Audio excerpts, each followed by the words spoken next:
Maraming salamat po sa walang sawang suporta sa ating munting channel Mitsuki Official. Pa-donate po sana via GCash.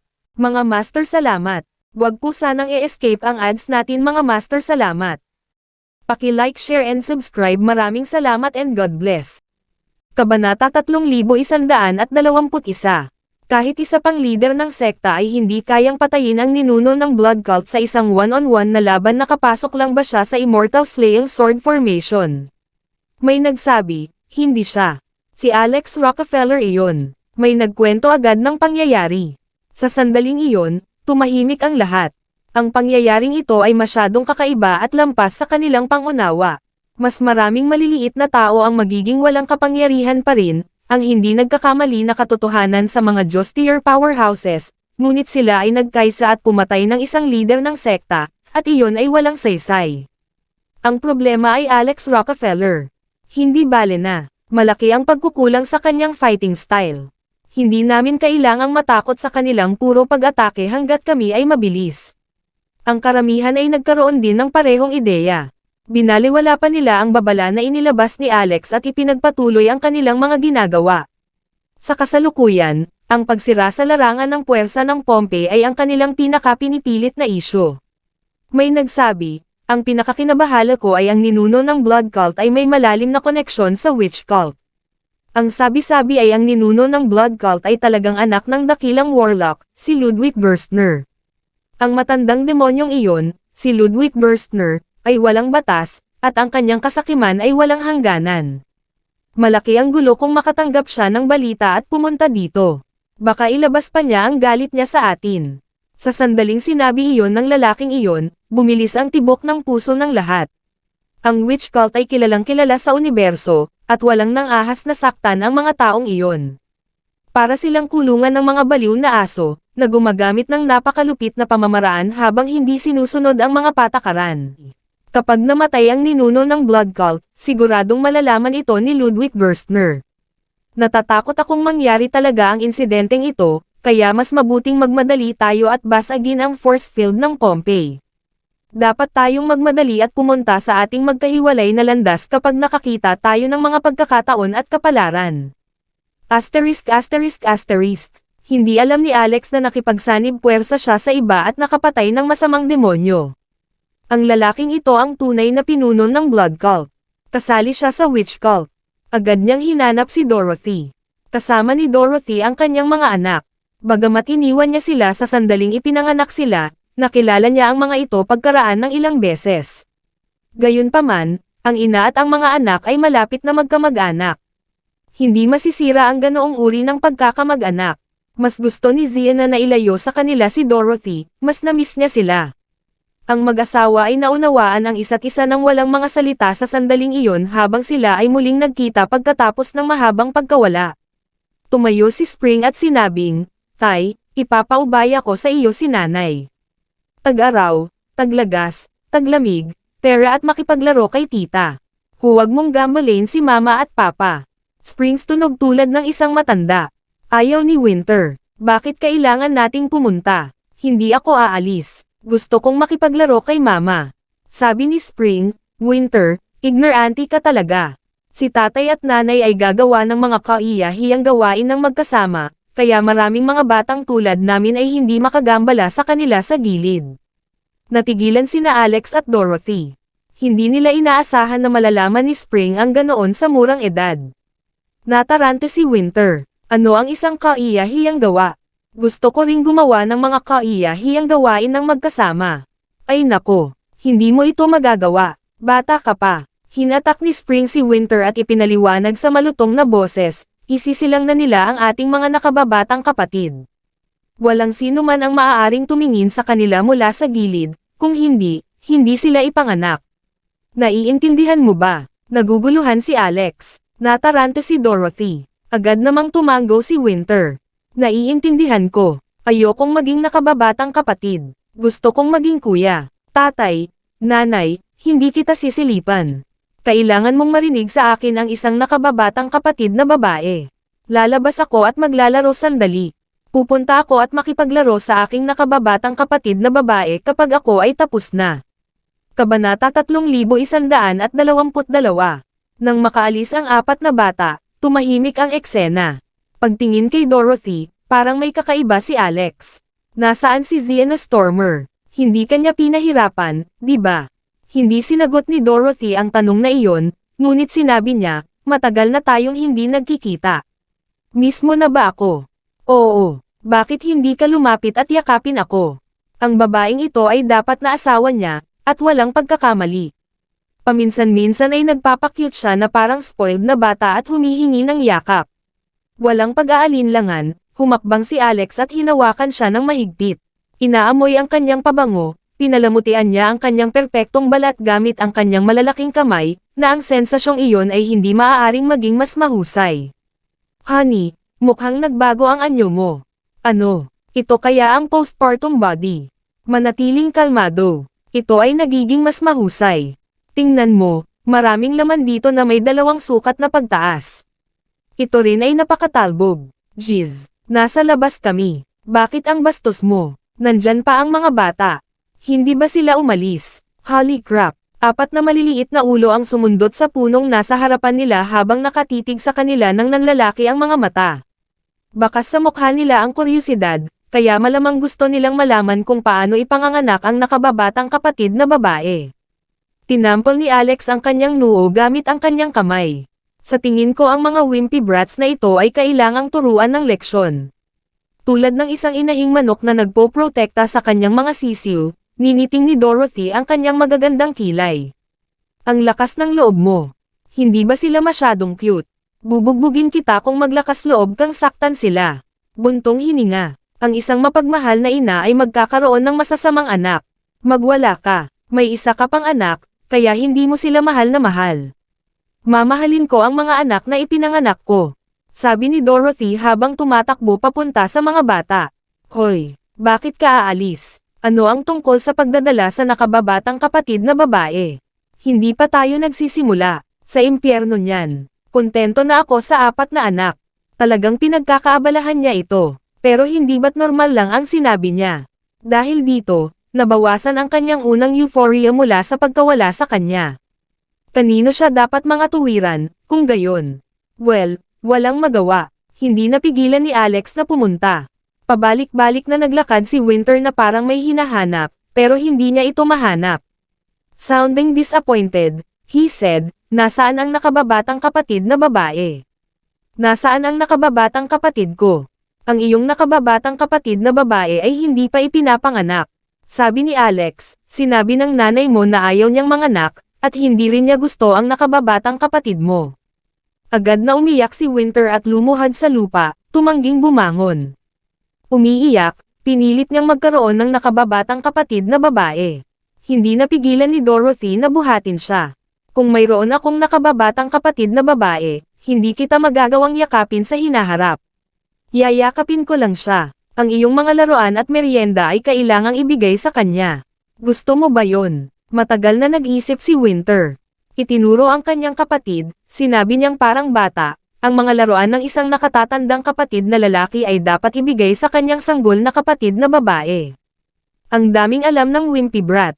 Sabi ni Dorothy, maaari kitang bigyan ng kapatid sa hinaharap, ngunit mayroon akong mas cool na mas masaya.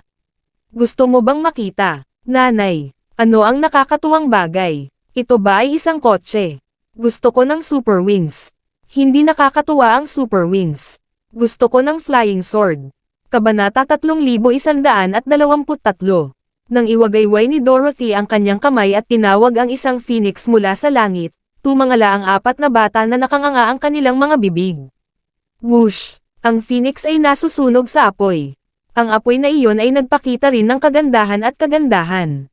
Medyo natakot si Spring. Iluluto ba ako? Sabi ni Dorothy, hindi naman.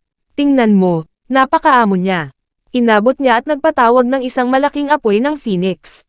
Pagkatapos ay ipinatong niya ito sa kanyang palad at marahang kinalikot. Ang nagsasayaw na apoy sa kanyang palad ay naging isang maliit na phoenix, lumulutang sa kanyang mga daliri na parang isang cute na duwende. Nagtatalon ang mga bata sa tuwa, sumisigaw na paglaruan ito. Hindi sila binaygo ni Dorothy. Ang bawat isa ay nakatanggap ng isang masa ng apoy na gumagalaw sa kanilang mga kamay at sa palarang pinalibutan sila ng hindi man lang nasusunog. Namangha si Alex. Ang iyong phoenix ay mukhang isang buhay na katawan, sabi niya kay Dorothy. Sabi ni Dorothy, akala mo peke siya. Siya ay totoo. Ang pangalan niya ay Lesha. Nakuha ko siya sa Phoenix Sect. Noong una ko siyang natagpuan, halos malagutan na siya ng hininga. Sinusundan niya ako simula noon. Ang Phoenix Sect, naalala ito ni Alex. Ang Plenilun Sect, kung saan ang kanyang senior ay kasalukuyang matatagpuan, ay itinatag ng isang Stormer Sect Empress na may lihim na itinatago.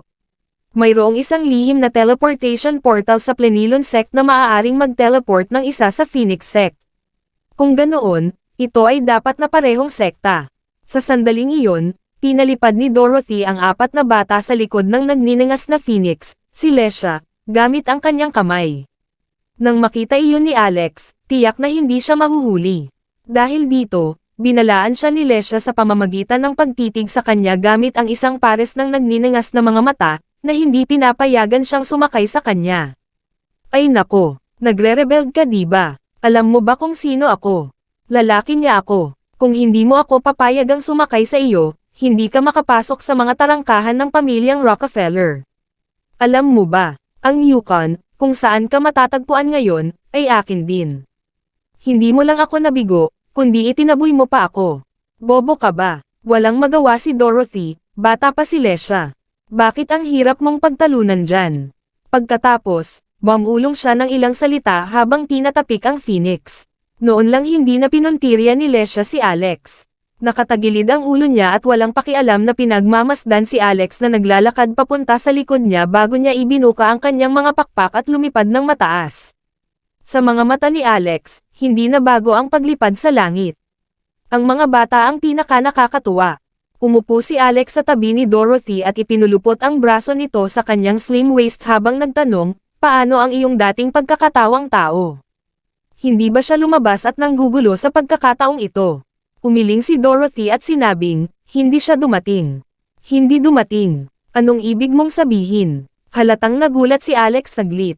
Noong nasa Phoenix Sect siya, may nangyari. Isang malaking aksidente ang nangyari, at pagkatapos ay iniwan niya ang aking katawan. Umalis siya. Napangiti si Alex. Buti na lang aksidente ang nangyari. Kung hindi, paano siya umalis sa iyong katawan? Dapat matagal nang umalis ang lalaking iyon. Ang bagay na iyon ay mula sa nakaraang buhay. Hindi niya laging masusuot ang kasalukuyang katawan. Hindi mo ba iniisip iyon? Huwag mong sabihin iyan. Sa tingin ko, nakakaawa siya. Nakakaawa, may A*S. Pagkatapos mong manganak ng mga bata, kinaladkad niya ang mahina mong katawan at tumakbo nang hindi man lang nagpapakain sa mga bata ng subo ng gatas. Ito ba ay tinatawag na nakakaawa? Nagsisilbi ito sa kanya ng karapatan. Nagalit si Alex nang maalala niya ang iba't ibang mga nakaraang insidente. Sabi ni Dorothy, hindi mo masasabi iyan. Siya ay isang dalisay at marangal na babae bago ang paggising ng kanyang kaluluwa. Sa sandaling siya ay nagising, natagpuan niya ang kanyang sarili na nagsilang ng mga bata, isang bagay na hindi kayang tiisin ng sinumang babae. Tsaka narinig ko na yung kwento niya. Hindi ka ba nagsisisi sa kanya? Paano siya nakakaawa? Siya si Xena Stormer. Sa kanyang unang buhay, siya ay na-frame at itinulak sa Pool of Reincarnation. Bago iyon, siya ay isinumpa upang ang kanyang kaluluwa ay hindi muling magkatawang tao at patuloy na gumagala sa daanan ng reincarnation. Sa kalaunan, pinutol siya ng mamamatay Diyos na espada sa daanan ng reincarnation bago siya muling nagkatawang tao. Kumunat ang noo ni Alex. Iyon ay medyo miserable. Nagpatuloy si Dorothy, ang kanyang kaluluwa ay hindi kumpleto at ang kanyang mga alaala ay pinutol sa maraming bahagi. Marami na siyang nakalimutan, ngunit mayroon siyang kasintahan. Ang manliligaw na iyon ay isang pagsasaayos na hindi maalis sa kanyang isipan. Kahit na ang sword na pumapatay ng Diyos ay hindi ito maputol. Sinubukan niyang ibalik ang kanyang mga alaala. Para sa mga kadahilanang iyon, kailangan siyang muling magkatawang tao ng 7 beses, at kailangan niyang magdusa sa paghihirap ng flesh grinder sa bawat pagkakataon. Tinanong ni Alex, ano ang hilingan ng laman? Kabanata 3124. Sinabi ni Dorothy, Sa tuwing siya ay muling magkatawang tao, kailangan niyang itago ang ilan sa mga alaala na nakuha ng may matinding kahirapan. Kaya naman, hindi niya matahak ang normal na landas sa panahon ng kanyang reinkarnasyon. Kapag tinahak na niya ang landas sa Land of Ghosts, mapuputol ang kanyang mga alaala. Kaya, ibang landas ang tinahak niya, ngunit kinailangan niyang tiisin ang sakit ng pagkadurog ng Hilingen.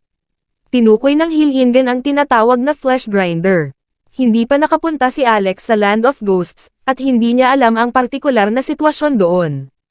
Gayunpaman, nakaramdam siya ng matinding sakit nang marinig niya iyon. Napatingin siya sa 4 na bata. Sa kabutihang palad, sinabi sa kanya ni Dorothy ang lahat ng mga nakakatakot na bagay sa pamamagitan ng telepathy at hindi sa harap ng mga bata. Ang mga alaala ni Xena ay naputol sa ilang piraso noong una siyang nahulog sa Pool of Reincarnation. Aling bahagi ang sa iyo? Tanong ni Alex. Pagdating sa akin, ito ang huling bahagi, sabi ni Dorothy. Ngunit ang pinakamasama ay ang isang bagay na nawala kay Xena nang makaharap niya ang flesh grinder sa daanan ng reincarnation. Ito ang tanda ng pagmamahal sa pagitan niya at ng lalaking iyon. Hindi niya maalala ang kanyang mukha. Maaaring ito ay ang epekto ng sumpa, o ang Diyos-slaying sword. O, marahil ito ang side effect ng pagdaan sa flesh grinder ng napakaraming beses. Ano, marahang sumandal si Dorothy kay Alex. Hubby, naiintindihan mo ba ang ganoong pakiramdam? Oo, nasasaktan talaga ako nang minsang putulin ni Xena ang hibla ng tadhana namin noon. Ang video na ito ay edited by Herban TV. Niyakap ni Alex si Dorothy at napabuntong hininga. Naranasan na niya ang mga ganoong pangyayari, pero gusto niyang pilitin kang dumaan sa ganoong sakit sa iyong katawan. Ito ba ay itinuturing na kanyang paghihiganti, o ito ba ay paghihiganti? Ang kanyang pagmamahal ay walang hanggan, ngunit mayroon bang anumang punto na patuloy siyang naghahanap ng ganoon? Umiling si Dorothy. Hindi ko alam. Nakahanap siya ng punto dyan, marahil. Sa kasalukuyan, naaalala pa rin niya ang nakakasakit ng pusong sigaw ni Xena nang makuha niya ang mga nagkalat na reincarnated na kaluluwa at nakuha ang kanyang mga alaala. Sa katunayan ay nawala na sa kanya ang mukha ng pinakamahalagang lalaki. Sabi ni Alex, na-touch din ako sa pagpupersage niya, pero nag-aalala ako. Paano kung mahanap niya talaga ang lalaking iyon balang araw, matuklasan lang niya na matagal nang nakakalat ang kaluluwa nito sa limot. O, matagal na siyang kinalimutan ng lalaking iyon, muling nagkatawang tao at bumuo ng panibagong pamilya, maraming hindi katiyakan. Isa pa, galing siya sa Stormer Sect. Ang kanyang kasintahan ay malamang na mula sa Stormer Sect, ngunit ngayon, ang Stormer Sect ay wasak na at ang mga tao ay. Pagkasabi noon ay naalala ito ni Alex. Di pa nawawala lahat. Hindi ba ang babaeng estatwa ay ang kataas-taasan ng Stormer Sect pa rin? Hanapin mo siya. Tara na. Dadalhin kita sa isang tao. Baka mabigyan niya tayo ng sagot. Tanong ni Dorothy, sino? Sabi ni Alex, isang taong malamang na nakakakilala kay Xena Stormer. Asterisk. Natagpuan ni Alex at ng kanyang mga kaibigan si Phoenix Rowan na nakasakay kay Lesha, ang nagniningas na Phoenix na nasa tuktok ng bundok, na nakatingin sa malayong lugar. Hindi man lang siya nagpakita ng anumang tugon sa pagdating ng pamilya ni Alex. Matapos ang pakikipag-usap kay Ignatius, pinag-isipan niya ito ng husto. Hoy, babaeng senior. Halos sumigaw si Alex ng, estatwa ng babae. Lumingon si Phoenix. Hindi ako ang female star. Medyo nahiya si Alex. Senior, hindi pa ako formal na nagpasalamat sa iyo para sa nakaraang insidente. Umiling si Phoenix. Hindi mo kailangang magpasalamat sa akin. Magiging masaya ako kung hindi mo ako galit. Anong ibig mong sabihin? Natigilan sandali si Alex. Naramdaman niya kahit paano na may overtone sa mga salita nito. Nabuksan na lang ba niya nang walang malay ang isang lata ng uod? Kabanata 3125. Kasabay ng malaking kapangyarihan ay may malaking responsibilidad. Ang swerte ay malapit na nauugnay sa kapalaran. Hindi madali para sa lahat ng swerte ng universo na maipit sa iyo. Kapag dumating ang kapalaran sa iyo, mauunawaan mo na makakatagpo ka ng kagalakan sa karaniwan. Pagkatapos ng pagsasalita ni Phoenix, sinabi rin ni Shelly sa loob ng palasyo ng isip ni Alex, oo. Napakasaya na maging ordinaryo. Ang Mystic Maiden ay nagdalamhati, Isang kaligayahan ang maging karaniwan. Matapos mag-isip ng ilang sandali, marahang umiling si Alex. Hindi ko alam kung ano ang naranasan nyo, pero sa tingin ko ay hindi. Kung may dumating na kalamidad, ang ordinaryo ay magiging pasibo, ibig sabihin ay wala silang kakayahang lumaban. Ano ang kapalaran? Ngayon, kahit isang 3 taong gulang ay sasabihin, ako ang Panginoon ng aking kapalaran. Ano ang maganda sa pagiging ordinaryo? Kung nais ng isang tao na maging pambihira, kailangan niyang maging pinakamatibay at haligi ng pamilya upang kanlungan ang kanyang mga mahal sa buhay mula sa mga pagsubok at kahirapan at bantayan ang karaniwan sa kanyang pambihirang kakayahan. Tumigil sa pagsasalita ang Mystic Maiden. Si Shelly naman, hindi na nagsalita. Sinabi ni Phoenix, marahil ito ang dahilan kung bakit ka espesyal. Tumigil si Alex sa pagtalakay sa paksa. Sinabihan ni Dorothy si Lesha, ang Phoenix, na makipaglaro sa 4 na bata. Pagkatapos, hinarap niya si Phoenix at sinabing, Senior, nabalitaan kong galing ka sa Stormer Sect matagal na ang nakalipas. May munting tanong ako sa iyo. Senior, pakisagot ng totoo. Walang pakialam na sagot ni Phoenix. Tanungin mo lang ako. Tanong ni Dorothy, Senior, narinig mo na ba ang isang taong nagngangalang Xena Stormer mula sa Stormer Sect? Kakaiba ang mga mata ni Phoenix. Bakit mo tinatanong ang tungkol kay Xena Stormer? Sinabi ni Alex, mayroon kaming isang bagay na mahalaga na kailangan naming linawin. Sabi ni Phoenix, sige. Talagang ayaw kong banggitin ang pangalang ito sa nakaraan, ngunit may isang taong nasa harapan ko ang nagbanggit sa babaeng ito ngayon. Baka may sasabihin ako sa'yo. Nagulat si Dorothy. May nagbanggit ng Xena Stormer sa iyo ngayon. Tama iyan. Dapat kilala mo ang lalaking iyon. Si Ignatius Rowan ang sumama sa iyo. Ha? Speaking of them, ito ay isang bagay mula sa malayong nakaraan. I wonder kung ano ang gusto mong itanong. Paano mo nalaman ang pangalan, Xena Stormer? Kung hindi ako nagkakamali, ang taong iyon ay lumitaw lamang 10 milenyo ang nakalipas. Tinuro ni Dorothy ang sarili. Ako ang reincarnation ni Xena Stormer. Naguguluhan si Phoenix. Ikaw si Xena Stormer. Sabi ni Alex, ito ay isang mahabang kwento. Sabi ni Phoenix, wag na. Libre ako ngayon. Maaari kang maglaan ng oras at sabihin sa akin. Pagkatapos nito, tumagal ang pag-uusap ng 1 buong oras. Sa kalaunan, nagtanong si Alex, gusto naming malaman ang pagkakakilanlan ng kasintahan ni Xena Stormer.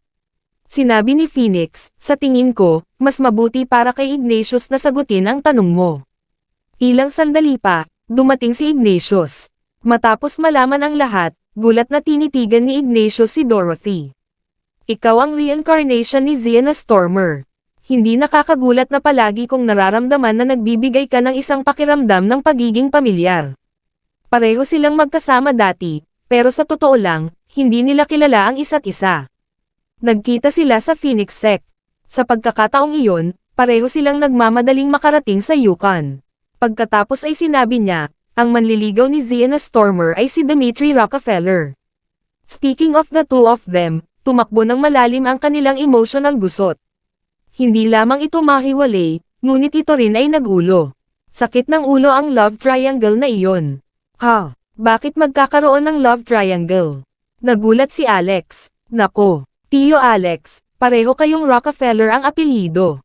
Kung si Dimitri ay magkakaroon ng kalahati ng iyong kakayahang kunin ang mga babae, maraming insidente ang hindi mangyayari. Si Xena Stormer ay isang sobrang seloso na babae. Hindi niya kayang tiisin ang ibang mga babae sa kanyang mga mata, ngunit si Dimitri ay gwapo at hindi mabilang na mga babae ang sumugod sa kanya.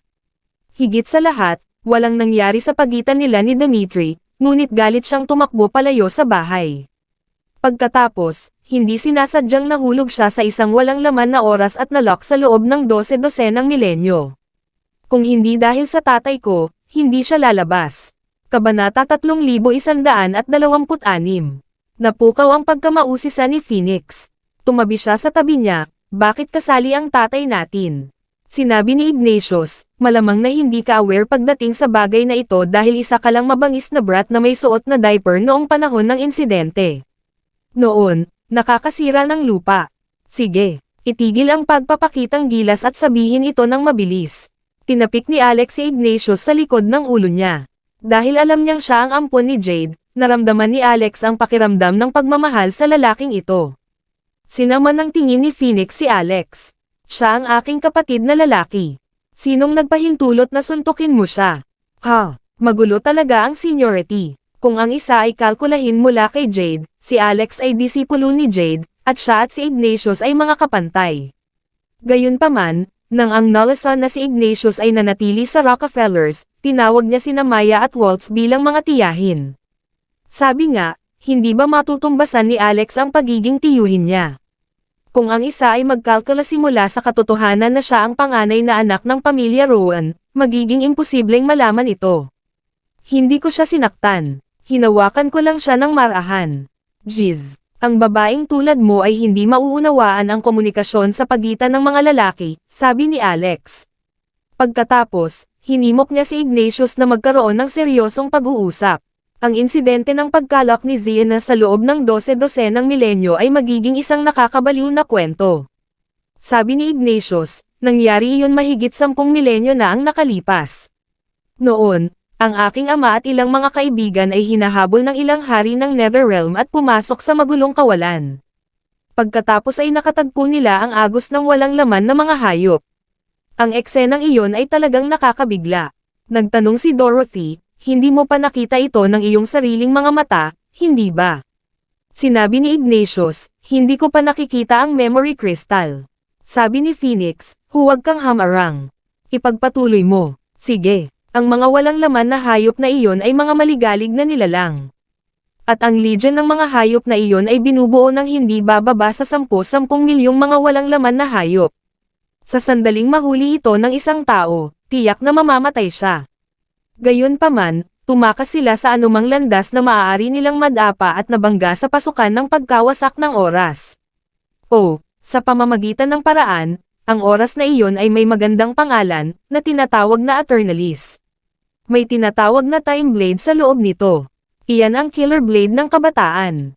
Kung ang isa ay laslas ng Time Blade, ang isang bata ay magiging isang nasa katanghaliang gulang na lalaki, isang nasa katanghaliang gulang na lalaki ay magiging isang matandang lalaki, at isang matandang lalaki ay mawawala kaagad. Noon, nakatagpo din ni Xena Stormer ang pasukan ng pagkasira ng oras pagkatapos tumakas sa bahay. Nahulog siya dito at hindi makalabas. After my dad and the rest entered it later, they met Xena by chance. Pagkatapos, nagpakahirap silang lumabas dito kasama siya. Gayunpaman, alam ba ninyo kung ano ang nangyari kay Dimitri Rockefeller sa pagitan? Tanong ni Dorothy, nakahanap ng bagong manliligaw si Dimitri, hindi ba? Nag-thumbs up si Ignatius. Tulad ng inaasahan sa mataas na emosyonal na katalinuhan, nakikita mo. Ngunit sa palagay ko ay hindi mapigilan ni Dimitri. Hindi ba tumakas si Xena sa bahay at nawala sa oras na iyon? Matapos malaman ni Dimitri ang sitwasyon, tiyak na gusto niyang hanapin siya, ngunit napunta siya sa maling direksyon at nagtungo sa Evil Forest. Pagkatapos nito, malungkot na nalaman ni Dimitri na siya ay nahuli sa isang digmaan sa pagitan ng mga lahi ng Elven at malubhang nasugatan. Nang siya ay walang malay sa digmaang Elven, isang babae ang nagligtas sa kanya. Pagkatapos, siya at ang babaeng iyon ay tumakas sa Evil Forest sa loob ng 100 taon. Ano kaya ang posibleng nangyari sa buong siglo na iyon na nananatili siya sa kanya sa hirap at ginhawa? Napakarami lang sa kanila. Doon nalaman ni Xena na may ibang babae talaga si Dimitri nang bumalik siya. Pagkatapos niyang matapos, idinagdag niya, si Xena Stormer ay talagang walang pagkakataon na manalo laban sa babaeng iyon. Tanong ni Phoenix, bakit? Hindi ba't malaki ang sakripisyo ni Xena para sa lalaking iyon? Sinabi ni Ignatius, ngunit, ang babaeng iyon ay banayad, magiliw, matino, at mapagbigay. Si Xena Stormer, masyadong kusang loob. Siya rin ay isang napakaseloso na babae. Sinubukan ni Dorothy na ikumpara si Xena sa kanyang sarili at nalaman niyang hindi ito isang selosong babae. Pinayagan niya si Alex na pakasalan ang ilang asawa. Tanong ni Alex, nasaan si Dimitri Rockefeller ngayon? Paano ko malalaman iyon? Ilang beses na akong nag-reincarnate. Noong itinapon kami ng D**man na iyon ni Xena sa Pool of Reincarnation, sinumpa niya kami para hindi kami ma-reincarnate. Mahigit 12 beses akong nilaslas ng God-slaying sword. Di asterisk man it, masakit talaga. Biglang namula si Alex. So, naranasan mo rin ba ang sakit ng flesh grinder? Duguan ang mga mata ni Ignatius. Tito Alex, sobrang miserable ako. That damn bastard better not let me catch him. Kung hindi, babalatan ko siya for sure. Noon ay naunawaan nilang lahat ang konteksto. Kumusta naman kayo? May balak ka bang umalis? Sabi ni Ignatius. Noon, sinapit ng kamalasan ang pamilya Rowan dahil sa akin. Pumunta ang nanay ko sa Netherrealm para hanapin ako, pero ngayon, nananatili pa rin ang tanong kung patay na ba siya o buhay. Kailangan ko siyang mahanap, kailangan ko siyang makitang buhay, at gusto kong makita ang kanyang kaluluwa kung siya ay patay na. Nakita ni Alex ang walang takot na determinasyon sa kanyang mga mata. Hindi na niya hinikayat pa si Ignatius. Naiintindihan ni Alex ang kanyang pinili. Kung siya iyon, gagawin niya rin iyon. Sige, pangako ko sa'yo. Mariing tumanggaw si Alex. Umalis si Ignatius. Siya ay lubos na mapagpasyahan, tulad ng kanyang paglitaw. Sa panahon ng paghihiwalay, binigyan siya ni Alex ng singsing na naglalaman ng ilang mga Buddhist anteng-anteng. Ang Netherrealm ay ang lugar kung saan minsan ay nanatili si Saitegarba. Ang mga talisman na gawa sa banal na kapangyarihan ay dapat na medyo kapaki-pakinabang. Asterisk. Sa ilalim ng Mount Yukon, marami pa ring dayuhan. Bagaman maraming eksperto ang nagsanib puwersa at naghanap sa lihim na kaharian ng santuwaryo sa Pompey Fairyland, si Yukon pa rin ang pangunahing prioridad. Ang mga tao ng bawat puwersa ay inilagay sa lugar na ito. Maya-maya lang, may bumaba mula sa Yukon. Sina Lorelai at Nebula ang naka-recover mula sa kanilang mga pinsala. Sa sandaling iyon, sinabi ni Ignatius, Tito Alex, gusto kong humingi ng pabor sa iyo. Sabi ni Alex, magdasal ka, sabihin mo. Sinabi ni Ignatius, gusto kong hilingin sa iyong mabait na tulong upang mapangalagaan ang aking ina at ang aking kapatid na babae. Siya ay kasalukuyang isang natitirang kaluluwa. Ang gulo niyang katawan ay malamang na hindi na magtatagal. Kabanata 3127. Pareho silang mga kahanga-hangang Diyosa. Sa sandaling lumitaw ang dalawang babae, ang lahat ng mga tao sa paanan ng bundok ay nababalisa at pinagmamasdan sila. Pasulong na sinabi ni Lorelai, bibigyan ko kayo ng 5 minuto upang umalis sa hanay ng Mount Yukon. Kung hindi, ikaw ang magdadala ng kahihinatnan. Agad namang umalis ang dalawang babae pagkasabi nun. Nagkatinginan ang mga dayuhan na nagtataka. Ano ang ibig nilang sabihin? Gusto ba nilang umalis tayo ng ilang salita lang? Iniisip ba talaga nila na sila ay mga sinaunang empresa? Hindi naman ako aalis. Narinig ko na pinatawag ni Alex Rockefeller ang mga tao sa Yukon. Sinusubukan niyang sabihin sa amin na gumawa ng paraan. Hindi kami aalis. Tingnan natin kung ano ang ginagawa nila. Dahil dito, wala ni isa sa mga tao sa grupo ang umalis. Lumipas ang 5 minuto. Sa sandaling iyon, marahas na kumikinang ang spell formation sa Yukon. Kaagad pagkatapos, 4 na mahabang espada na may napakatinding nakamamatay na layunin ang lumipad palabas. Ito ang mga Immortal Slaying Swords. Ang Immortal Slaying Sword formation ay lumabas na. Ang video na ito ay edited by Herban TV. Damn! Talagang pinakilos nila ang Immortal Slaying Sword formation para pabagsakin ang mga menor de edad na tulad natin. Takbo. Huli na ang lahat. Ang activation ng Immortal Slaying Sword formation sa round na ito ay isang once-off na performance. Ito ay isang pagpapakita ng parusa na magsisilbing babala sa iba. Ang kailangan ay ang mga epekto. Ito ay dahil ang Immortal Slaying Sword formation ay hindi na magagamit pagkatapos ng round na ito. Ang enerhiya ng 4 na banal na espada ay naubos, at hindi na ito mababawi ng wala pang 10 milenyo ng akumulasyon. Poof! Poof! Poof! Ang eksena ay ganap na nalunod sa mga gumugulong na ulo ng tao. Ito ay isang bloodbath. Kabanata 3128. Sagipin mo ako! Sagipin mo ako! Ang grupo ng mga dayuhan ay sumigaw at humagulgol sa paanan ng Mount Yukon, ngunit ang massacre ay nagpatuloy sa isang hindi mapigilan na pagdanak ng dugo. Ang Immortal Slaying Sword formation ay nagpakawala ng pinakamalakas na pag-atake nito. Ang bawat tibak ay umuusli at umani ng buhay. Namatay sila sa mismong lugar, kahit sino pa ang dumating. Sa Yukon Sanctuary, dama po si Phoenix sa tuktok ng bundok at pinamumunuan ang Immortal Slaying Sword Formation. Dahil dito, natapos ang massacre sa isang kisap mata. Tumingin siya kay Alex. Hindi ko inaasahan na magkakaroon ka ng ganoong kalalim na tagumpay sa mga ron na ito sa kalawakan. Mukhang napakaswerte mo talaga. Nang kumilo si Phoenix sa mga taong iyon sa paanan ng bundok kanina ay tinulungan din siya ni Alex. Binago niya ang Thousand Flag Formation at pinayagan ang Immortal Slaying Sword Formation na palibutan ang mga taong iyon sa isang segundo. Kung hindi papatayin ng Immortal Slaying Sword ang mga taong iyon dahil sa hindi sapat na kapangyarihan at kabiguan ng Sword Spirit na pasanin ang mabigat na pasanin mula sa sobrang pagkonsumo. Sabi ni Alex, hindi ko ine-expect na ang isang tulad mo ay magbibigay ng mga papuri. Napatingin si Phoenix sa kanya. Ako ay isang taong nagsasalita ng totoo. Ang regalo mo ay mayroon kang ganoong kakayahan, ngunit ito rin ay isang katotohanan na ninakaw mo ang aking mga gamit.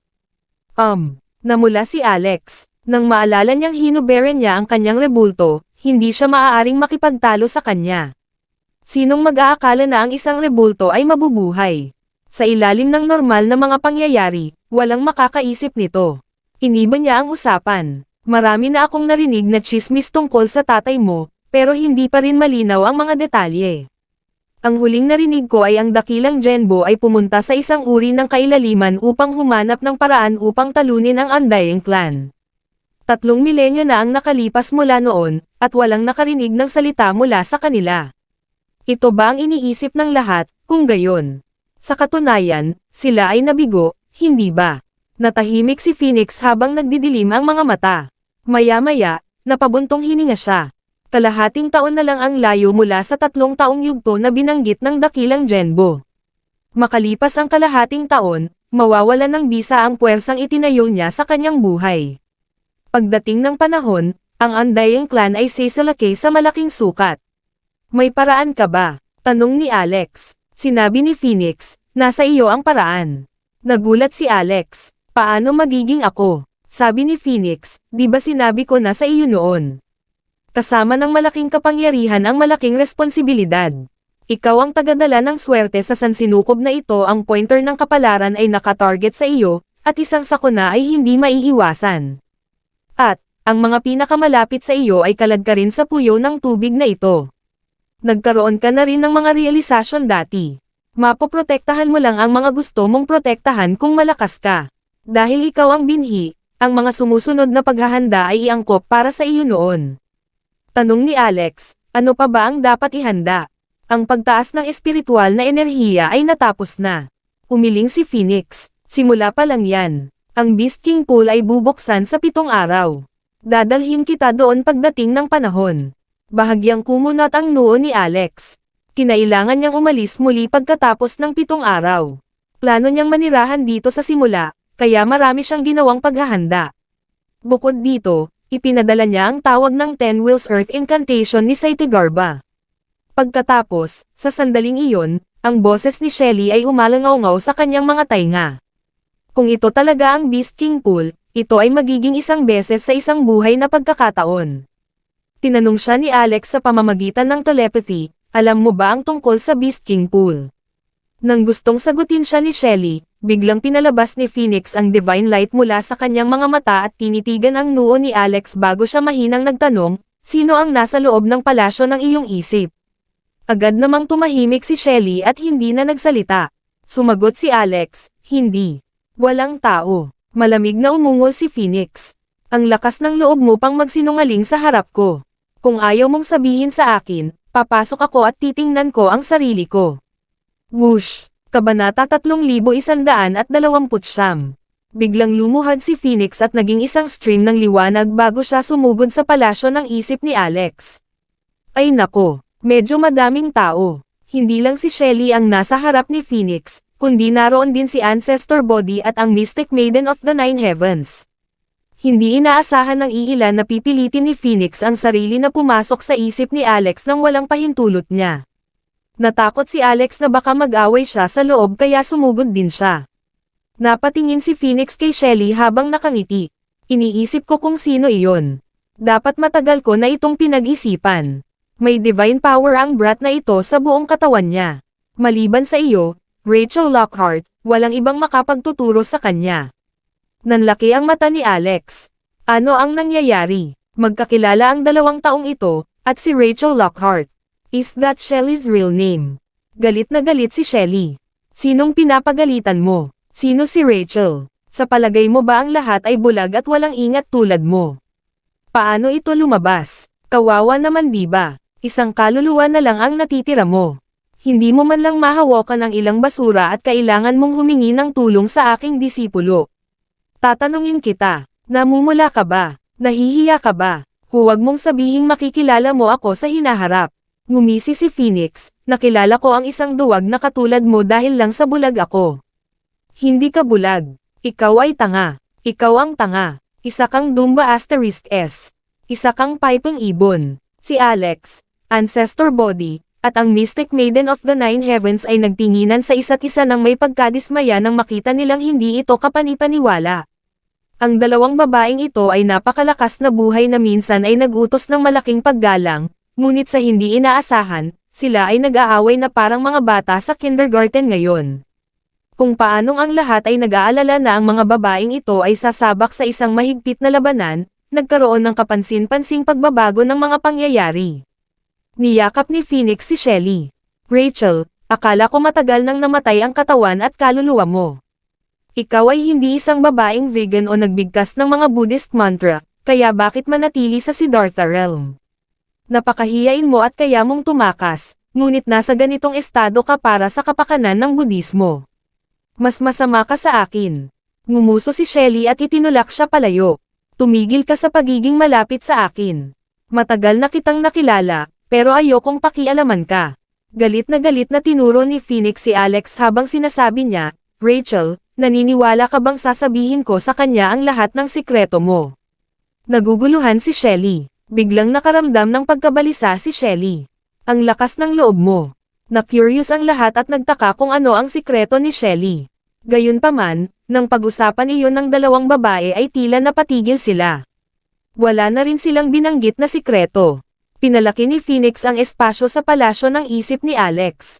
Maraming aspeto dito ang nagulat sa kanya, tulad ng self-renewing soil, ancestral body tree, chaos tree, at Persephone's Folly Bridge. Ang bawat isa ay nangangailangan ng isang taong may malaking swerte upang magkaroon, ngunit si Alex lamang ang maaaring magkaroon ng napakarami. Nagsimulang maghinala si Phoenix sa pinanggalingan ni Alex. Ang gayong mga kapalaran ay malamang na hindi lilito sa isang ordinaryong tao. Whoosh! Umalis si Phoenix sa palasyo ng isip ni Alex. Sinabi niya sa kanya, mayroon kang 7 araw para harapin ang iyong kasalukuyang mga gawain. Hahanapin kita pagkatapos ng 7 araw. Bumalik siya sa shrine sa Yukon Sanctuary at sinulyapan ng ilang beses ang estatwa na itinago ni Alex. Pagkatapos ay naging isang daloy ng liwanag at nawala sa lugar. Hoy, wait na nga ako kang tulungan akong buksan ang malaking espasyo ng Genbo. Mabilis siyang hinabol ni Alex nang maalala ang bagay na iyon. Narinig ang boses ni Phoenix. Malakas ka na ngayon para buksan mag-isa ang pintong iyon. Bakit kailangan mo pa ng tulong ko? Ha, kaya ko ito. Medyo hindi sigurado si Alex, kaya dali-dali niyang sinubukang hawakan ang pintong iyon. Ang mga lotus sa loob ng kanyang katawan ay umindayog, at ang mga batas ay nag-vibrate. Ang pintuan ng force field, na hindi niya nabuksan sa lahat ng oras, ay binuksan ng dahan-dahan sa oras na iyon. Kabanata 3130. Bukas na. Napakadali nitong bumukas. Maaaring ang antas ng aking paglilinang ay umabot na sa immortalisasyon. Hindi sigurado si Alex kung paano niya matutukoy ang antas ng kanyang cultivation. Anyway, iba siya sa iba. Gayunpaman, isang malaking kagalakan na mabuksan niya ang larangan ng puwersa. Mga bula, ang aking anak na babae. Matagal ka na dito. Ayos ka lang ba? Pumasok si Alex gamit ang isang paa. Ang eksenang nasa harapan niya ay tila pamilyar sa isang sulyap. Hindi ba ito ang unang hinto, kasama niya ang maliit na nayon na Shadow Rivers noong una siyang tumuntong sa kakaibang mundong ito. Ang lugar na ito ay isang maliit na nayon ng tribo ng Naga, na binubuo ng mataas na pari, ang punong nayon, tapat, matapang na mga taga-nayon, at mga bata, masigla at kaibig-ibig na mga batang Naga. Gayunpaman, Ang nayong ito ay nawasak sa panahon ng pagsalakay ng Andayang clan noon, na nag-iiwan lamang ng mga guho sa kasalukuyan. Matagal nang hindi matitirahan ang nayon para sa mga taga-Naga. Anak, at pati si Lena, nasaan ka na? Bulong ni Alex sa sarili habang nakatingala sa langit. Sa susunod na pagkakataon, bigla siyang tumalon at lumipad. Nakalutang siya sa langit. Mabilis siyang lumipad pagkatapos matukoy ang isang tiyak na direksyon. Hindi tama. 5 segundo lang ang takbo ni Alex bago siya tumalikod. Mas malinaw na nakikita ni Alex ang mga bagay dahil nasa mas mataas na lugar siya. Napansin ni Alex ang isang malawak na bukas na lugar sa gitna ng village na parang may kung ano. Nang tumalikod siya at tumingin ng malapitan, napagtanto niyang tama siya, gaya ng inaasahan. Isang talata ng mga teksto ang naiwan doon. Ang talatang ito ng mga teksto ay iniwan sa kanya ni Lena Rivers. Naisip niya na malamang nahahanapin ni Alex ang nayong ito kung dumating siya, kaya nag-iwan siya ng ilang salita sa lupa. Dapat nilang ipaalam kay Alex na ang kanilang kasalukuyang lokasyon ay ang parehong lugar kung saan minsan niyang nakilala ang dakilang Genbo upang puntahan kung babasahin niya ang mga ito. Tuwang-tuwa si Alex matapos basahin ang mga text. Napakabuti na sa wakas ay may direksyon na siya. Siya ay halos hindi nakatali sa mga batas dito sa kanyang kasalukuyang cultivation base. Nang ibigay sa kanya ng dakilang Genbo ang lihim na kaharian na ito ay talagang katumbas ng pagbibigay sa kanya ng pagmamayari ng lihim na kaharian. Ito ay nakatali sa kanya, at ang lahat ng pahintulot ay na-unlock para lamang sa kanya. Isa lang ang kailangan niyang lampasan ang immortalization. Whoosh! Maging ito ay instant teleportation, Imperial Sword Flight, o paglipad sa himpapawid, ito ay ganap na hindi isang isyu sa larangang ito. Nahanap ni Alex ang lugar na sinulat ni Lena sa lalong madaling panahon. Ito ay ang katapusan ng Dead Zone. Naalala ni Alex na siya ay gumugol ng walang katapusang pagsisikap upang makilala ang dakilang Genbo sa dulo ng Dead Zone noon. Kinailangan pa niya si Lena para ay escort siya sa lahat ng paraan. Dahil doon, kinailangan niyang mabuntis si Lena at itanim ang aura nito sa katawan nito. Ngunit ngayon, wala sa mga batas na ito ang naghihigpit. Mula sa isang paglalakbay na tumagal ng kahit ilang araw man lang, ilang oras na lang ang inabot nito. Bukod dito, ito ay madali at kasiya siya. Dun, agad na natuklasan ni Alex ang isang napakalaking palasyo sa ilalim ng dagat sa dulo ng Endless Sea. Ang mga taga-Naga ay makikita kahit saan doon. Bahagyang natarante si Alex. Hindi ba siya sinabihan na si Lena lang ang maaaring pumunta sa lugar na ito? Bakit napakaraming taga-Naga? Ito ba ay ang presyon ng tubig? Habang iniisip iyon, biglang napansin ni Alex na ang presyon sa sahig ng karagatan ay hindi kasing lakas ng dati. Smack! Whoosh! Napansin ng dalawang naga na namamahala sa pagpapatrolya si Alex. Agad silang naging matalas na palaso at mabilis na lumipad. Tumigil ka dyan. Sino ka? Saan ka? Nang magsalita ang isang miyembro ng naga sa kalagitnaan, hinayla siya ng isa pang miyembro. Pagkatapos, agad siyang lumuhad at bumulalas ng may paggalang, Panginoong Santo, ikaw, nakabalik ka na. Saka lang natauhan ang ibang miyembro at nagmamadaling lumuhad para salubungin siya. Tayo, tayo.